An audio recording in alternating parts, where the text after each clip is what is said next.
Hello! Welcome back sa ating YouTube channel. This is Gabby's vlog. For today's video will be all about updates on sports and entertainment, trending topics, man ng current events. Yan naman natin yan. Subscribe na to the YouTube channel. Gusto ko pang likes, shares, comments, and views. Aabuti ng 500 subscribers, okay? Subscribe na and support me on my social media for our latest vlog, 215, episode 215, and title, Sports and Entertainment News. Here's your vlog.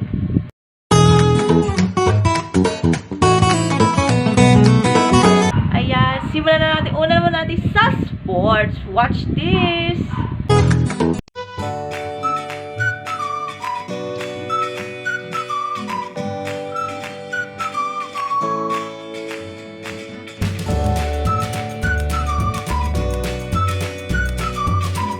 Ayan.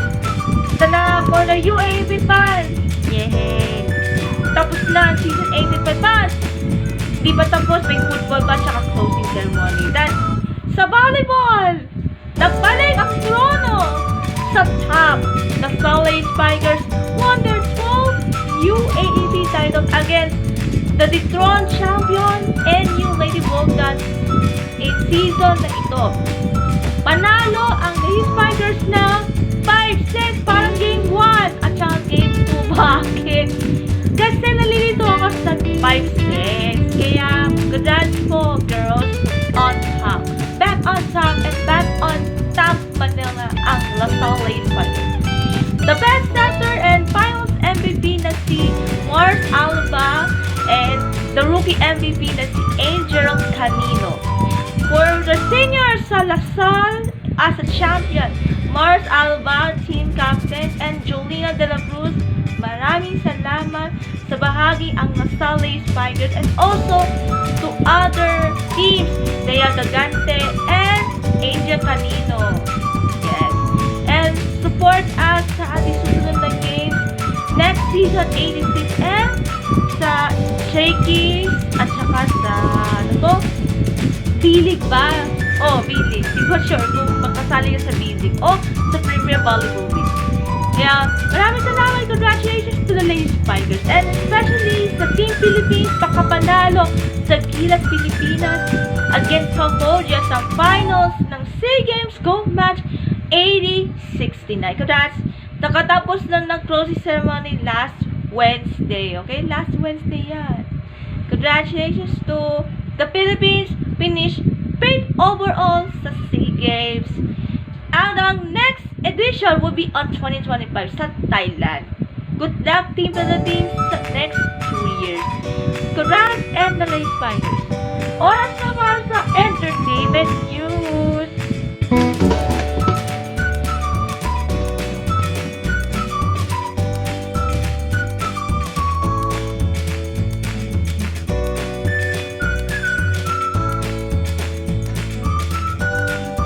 Ayan, simulan na natin. Una naman na natin sa TV series na Bodhi's Legacy. Number 1 rated sa AGB Nielsen, pero sa Qatar Media parang bababa. Pero sa ads, ang dami ads na dahil sa ads yan.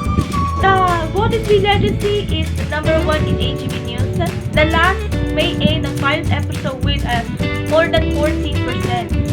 Steve, Mark, Big Bird, Little John, and Jamie will play by Miguel Pan Felix, Rapson Flores, Matt Lozano, Rafael Landicho, and Isabel Ortega. Congratulations po sa lahat ng cast ng Bodhi's Legacy.